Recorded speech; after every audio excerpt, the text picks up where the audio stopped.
Hey guys, this is Dr. Dave. Dr. Max here. With Stronghold Health, and today we're going to be coming at you guys with 3 simple exercises that you can do to help with this area of your spine, upper back, in between the shoulder blades and at the base part of your neck. It's called the CT junction, cervical thoracic junction, and there's a lot of us that are dealing with tension and imbalance in muscles in this upper part of the back up here. Most of it is derived from when you're looking at the spine from the front, it not sitting in a straight position, causing a one-sided pain, muscle tightness issue on the shoulders, and a lot of muscle guarding that's taking place. And so these are stretches that we're going to show you that will help to alleviate some pressure in those areas. So the first stretch, what's it called? The chicken wing? Yeah, the chicken wing. The more you chicken wing, the better. Bro, nice one. Okay, so for the chicken wing, I know it's a funny name.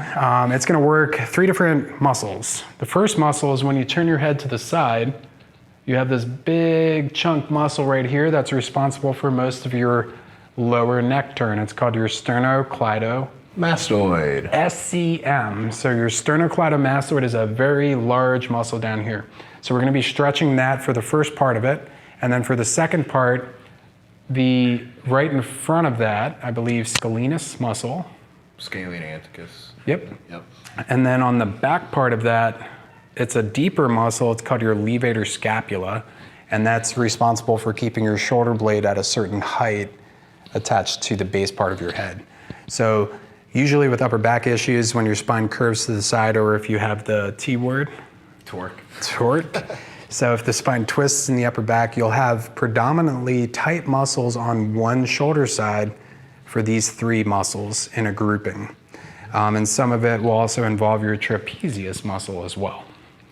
So we're trying to isolate that. Chicken wing is a sequence that's taking place in the following steps. Number 1, do you mind going ahead and turning around? Yeah, absolutely. Yep. So for this part, we're gonna be focusing on stretching the right shoulder support muscles. So step 1 for chicken wing is to make a chicken wing. And the chicken wing that you're gonna be making is with the opposite arm. So if you're trying to stretch the right side, you're gonna put your right hand behind your low back, and then you're gonna grab your right hand with your right hand palm facing behind you, splay your fingers out wide, and then chicken wing out to the left. Great. So there's Max's chicken wing, which is gonna put all this tension down here. It's gonna pull your shoulder blade down. Then step 2 is to laterally bend your head to the opposite shoulder. And then while his head is bent to the opposite shoulder, you're gonna deep and slow breathe in and out and go through counting a 20 to 30 second muscle hold for that. The goal would be to get it up to 45 seconds. And then there's 2 subtleties with this. Subtlety number 1 is when with your chin and your head being bent to the side, it's subtly turning your head into the lower shoulder, just very little. It's like a 5-degree rotation. It's gonna move to the back part of the muscle where most of that focus is gonna be, which is gonna put more focus on the levator scapula. And then you would hold that for a couple of seconds. Again, goal is trying to get up to a 45-second muscle hold. And then to move it to the front, all you're gonna do is, while bending your head to the side, just slightly turn your chin to look upward a little bit. So, do you wanna go ahead and turn around and we'll show them what that looks like on the front? Pain, lots of pain. So step 1 is bending the head to the side, holding that for the hold. And then step 2 is a slight head turn upward, which is gonna move most of the stretch to the front part of the neck. And then the third part is slight chin rotation downward while maintaining that side head bend, and it's gonna move the stretch to the back. So you can relax. Cool. You can relax the whole time, man. I know, I was torturing you. So at home, if you're feeling the burn with the chicken wing, you're doing it right. When you stretch muscles that are overburdened and over tight, it should be a slight tinge burn sensation to it. So, any questions for that? Make sure you definitely ask one of the doctors. All of us should know what the chicken wing is. I don't know if that's the actual name, but at Stronghold, that we just dubbed it the chicken wing.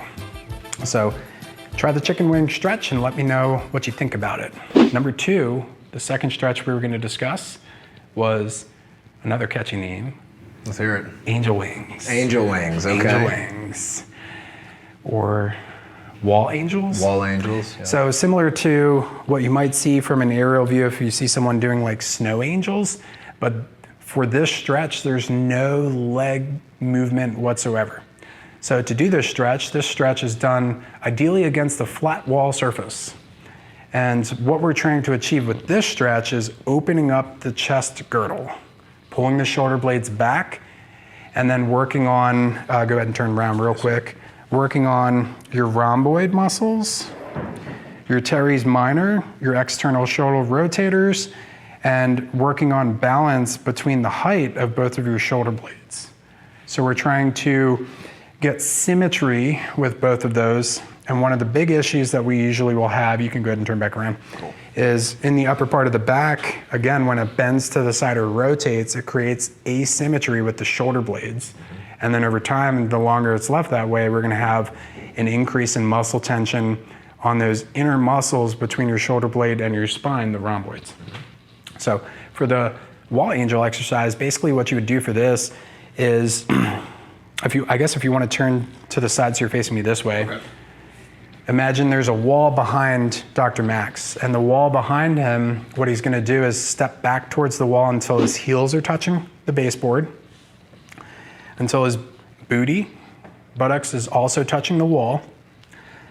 And then there's a couple of other contact points. You're gonna want your shoulders to touch the wall, the back of your head to touch the wall, and then you're gonna bring your arms straight up to the sides, as high as you need to so that both your elbow and your wrist or the back part of your hand are all touching the wall. So for this exercise, to know you're in the right starting point, some of you might be able to start this low with your elbows.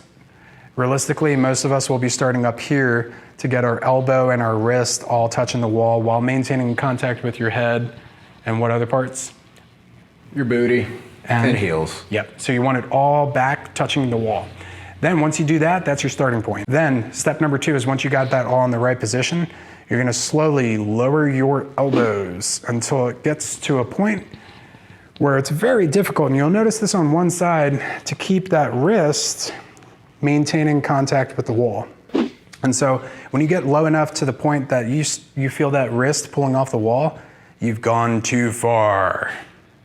It's like when someone gives you directions and they're like, if you get to the train tracks, you've gone too far. Yeah, you're already over them. So anyway, if you get down to that point, your wrist comes off the wall, you've gone too far, so you need to go back up high enough so that you can maintain contact with all of those points on the wall, including your wrist. And then from that point, you're just gonna pull as hard as you can, as low as you can, while keeping that contact on the wall, and then that's your isometric muscle hold for the stretch. It's gonna open up the chest muscles, it's gonna retract the shoulders back inward and help to decrease the hump or the kyphosis that we have in our back. I guess that's a lot of steps. But to boil it down, it's just 3 simple steps. Yep. Get your contact points on the wall, pull your arms down until you find the spot that your wrist is having a tough time maintaining, and then go back up to the spot where everything's touching and hold that for that 45-second muscle hold. Exercise number 3, trace. What would you call that one? It doesn't need a fancy name. Yeah. I'll call it the, what's the entryway for a door called? Arch? The walkway that you, baseboard, not baseboard, the part of the door, the trim of the door. We'll call this the door. The door frame? The door frame, yes. We'll call this the door frame chest stretch.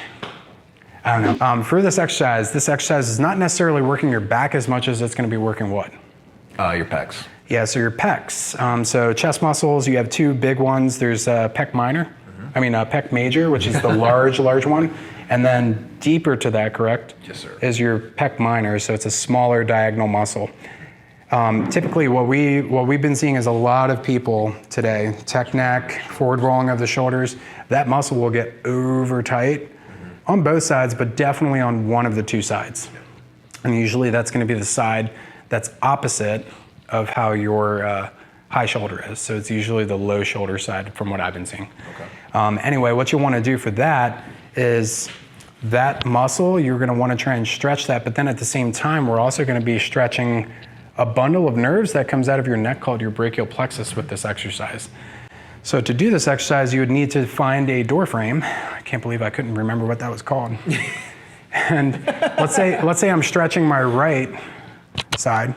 I'm going to take my right hand, bring it up so that from level with my shoulder, I'm up about 30 to 45 degrees above that. I'm going to open my hand up with flat palm, and I'm going to contact my palm to the door frame. So I'm going to go on the inside part of the door frame, and I'm going to place my hand up there. I'm going to spread my fingers out nice and wide. And the biggest part about this is making sure that your thumb is at full tension. And then I would step away from it, and then I would need to scissor my stance so that as my arm is up at that same height, I'm turning my chest away from the arm. I'm turning my head away, and then I'm going to slightly squat down just a little bit. And then up here with my hand on the fingers, I want to make sure the last part of that is that I pull my hand back and spread my fingers wide. And what this is going to do is hold your arm up, and then as you turn your head away from it, turn your chest away from it, like that, it's going to be stretching right in here. If he doesn't do anything with the hand. But when he pushes the fingers back and the thumb back, he's going to feel it a little bit more on the nerve bundle. So that stretch, I've prescribed it to patients time and time again, and it's never failed. It's always been a great stretch. It's always a good one that I go to for myself when I notice super tight chest muscles. Yep. So anyway, part 1 of 3 exercises to help with upper back CT junction problem area. Part 2 will come at you soon. Bye. So top 3, part 1 of home exercises to help reduce upper back and lower neck pain. It's a simple title. Yeah. It's a working title.